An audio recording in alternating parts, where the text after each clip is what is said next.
presidente.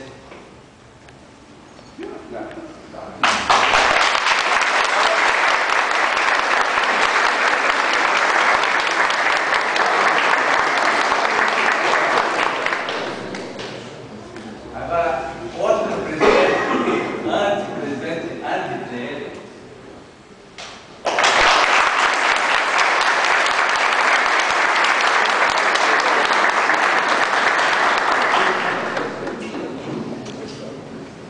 Bom, vamos começar.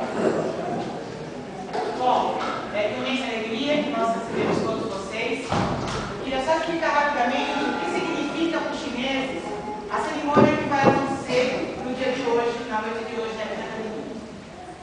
Todo mundo já está cansado de escutar falar sobre a tradição dos chineses, né, que eles têm com os leões e os dragões. Para eles, tanto o leão como o dragão traz assim, muita felicidade quando a gente assiste, quando a gente está perto, quando tem uma festividade que eles dançam. Só que aqui hoje nós temos 3 leões que ainda não foram batizados. O que significa isso? Que eles estão assim novos, eles acabaram de chegar, né?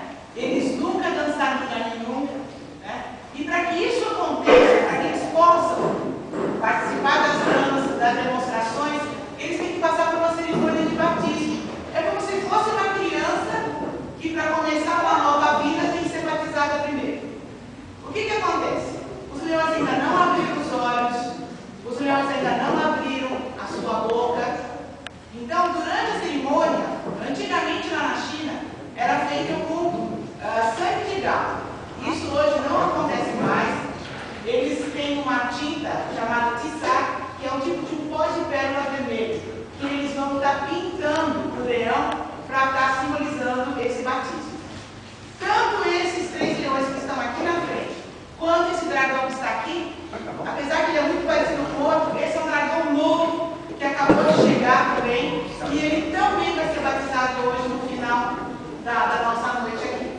Então, tanto o dragão quanto os leões, essa cerimônia é para o batismo deles. Para uma academia batizar um leão, né, já é bastante difícil, pela dificuldade do leão chegar aqui no Brasil, né, pelo custo de um leão. Agora você imagina a alegria nossa aqui, que hoje nós temos 3 leões e um dragão para batizar. Eu acho que, pelo que eu me lembro, esses 40 anos é a primeira vez que eu vejo tanto bicho junto para ser batizado. Então, é uma oportunidade única. Hoje, a maioria já sabe, mas para quem não sabe, é o dia da independência da China, 1º de outubro. Então, para os chineses que aqui são, é uma data também muito importante para eles, porque é o dia da independência deles. Então, hoje é o dia da independência da China, é o dia do batizado dos nossos dragões, dos nossos leõezinhos, dos nossos caçulinhas, tá? E também a felicidade grande de ter todos vocês aqui reunidos nessa cerimônia, que para nós é muito importante. Que lindo.